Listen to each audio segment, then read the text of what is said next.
ami Vierge, j'espère que tu vas bien. Alors j'ai beaucoup de choses à te dire et j'espère que je vais rien oublier. Je vais y réussir à hiérarchiser tout ça parce que ça part un petit peu dans tous les sens. J'ai beaucoup de choses qui m'arrivent.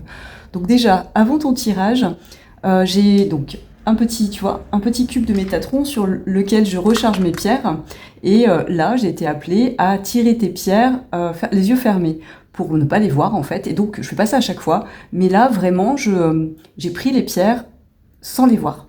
Et comme tu vois, j'ai tiré 3 pierres. Alors, je ne sais plus, je sais plus ce que c'est. Mais c'est des pierres bleues. Et ça me fait penser au chakra de la gorge. Et tout de suite, je me suis dit, ah tiens, ça va parler de communication.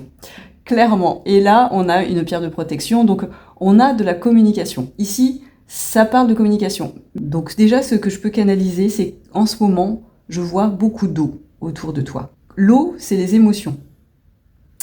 Donc, peut-être que tu as des émotions en ce moment qui débordent. Alors, ça peut être positif, comme ça peut être négatif. Mais dans tous les cas, ça va toucher à ce qui a attrait à la parole. La parole envers toi-même et plus largement envers les autres. Donc là, le tirage va pas être précis. Il est dans une énergie plutôt de la posture dans laquelle tu dois être pour ce mois de février et en quelque sorte ce qui doit émaner de toi, ce que tu dois faire ressortir de toi pour obtenir ce que tu souhaites. Donc c'est plutôt une posture, ouais, c'est ça que j'entends.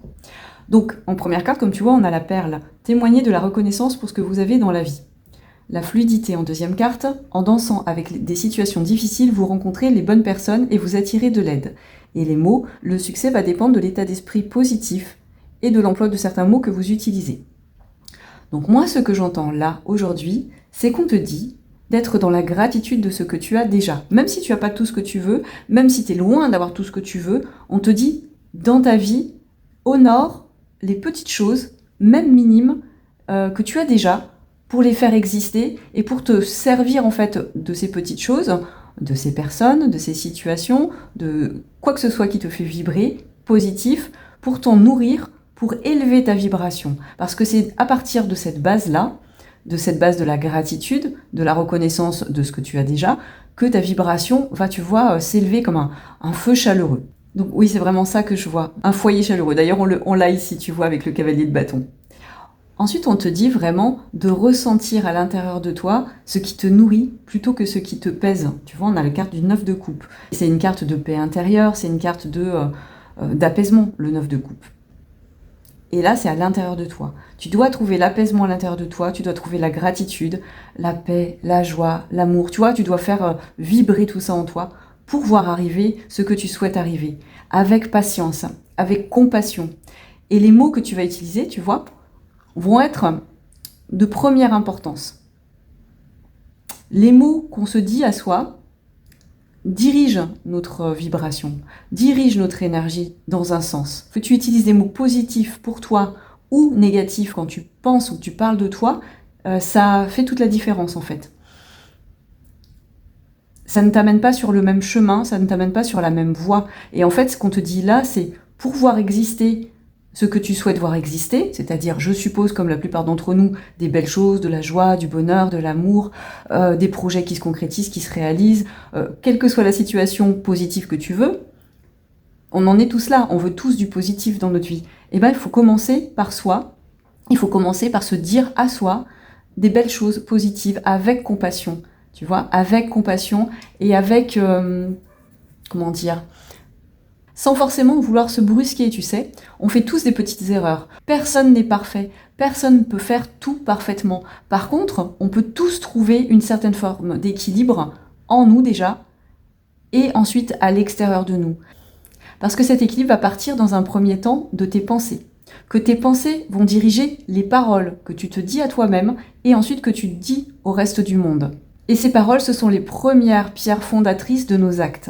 Que tu te dises des paroles positives ou négatives, tu n'envoies pas le même signal dans ton cerveau.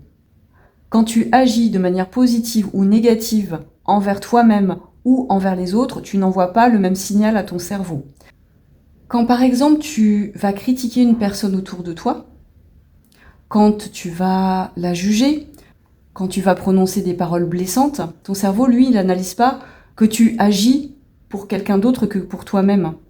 Donc c'est pour ça qu'on te dit là, les mots sont hyper importants, les mots que tu vas prononcer, pour toi ou pour les autres. Quand tu blesses les autres, c'est un peu comme si tu te blessais toi-même. Donc ce qu'on te dit là, c'est de revenir justement à de la bienveillance, que ce soit pour toi et pour les autres. Et de la compassion. Non, tu ne peux pas être parfait. Oui, il y a des moments où tes émotions peuvent déborder et te faire agir pas à bon escient, tu vois, pas à bon escient pour toi ou pas à bon escient pour la personne en face de toi. Mais on te dit, ne te juge pas pour ça. Juste regarde la situation. Et par contre, essaye de la comprendre pour ne plus la reproduire. Et là, ce que je ressens pour ce mois-là, c'est vraiment de te placer dans une énergie de douceur avec toi-même. De t'observer aussi, de voir peut-être certains comportements, tu vois, que tu ne veux plus avoir, ou des comportements que tu trouves super cool, que tu as pu avoir, je sais pas, dans la journée, et les valoriser. Tu vois, vraiment faire un petit bilan. On est là, en fait, en fin de période, donc 2025, cycle de 9 ans, on change vraiment de cycle, on entre dans l'année du cheval de feu, tu vois, cheval de feu, c'est marrant. On entre dans l'année du cheval de feu, et on te dit que pour entrer de manière fluide dans cette année, et pour pouvoir mettre en place tout ce que tu veux mettre en place dans ton année, il faut faire une sorte de bilan, en fait, de ce que tu as vécu jusque-là. Ce qui a été juste, ce qui l'a moins été, dont ce que tu ne veux plus, ce que tu veux garder, ce que tu veux changer et comment tu veux le faire. Voilà, on est vraiment sur un tirage bilan en fait. C'est vraiment ce que je ressens. Prends du temps pour toi pour réfléchir à tout ça. Alors ce que tu peux faire pour faire ce bilan, tu peux écrire des choses, tu vois, sur ce que tu as vécu, faire une sorte de rétrospective ou en tout cas jeter sur le papier un petit peu toutes ces idées pour essayer de comprendre un petit peu ce qui s'est joué et faire un petit bilan de ta vie sur cette période pour voir un petit peu comment aujourd'hui tu veux avancer. Voilà. Mais tu peux le faire aussi, j'entends, à l'oral. C'est-à-dire que tu peux, je sais pas, soit tu peux utiliser, je sais pas, ou ChatGPT ou un vocal, tu vois, où tu vas enregistrer ta voix. Parce que le prononcer à voix haute, ça va le faire aussi exister dans la matière, dans le monde concret, dans le monde réel. Toi, tu vas entendre ta voix résonner. Toi, tu vas pouvoir l'extraire de toi en quelque sorte, en le prononçant. Tu vas pouvoir aussi libérer peut-être des frustrations, des colères, des choses qui n'ont pas été jusque-là, que tu voudrais changer.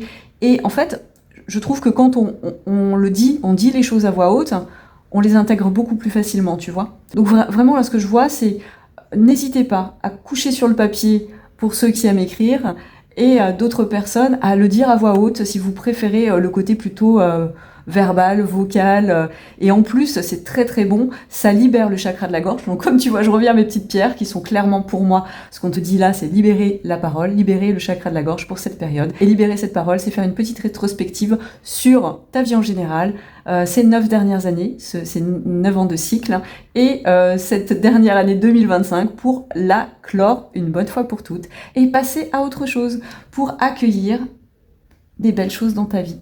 Parce que le 9 de coupe, c'est ça.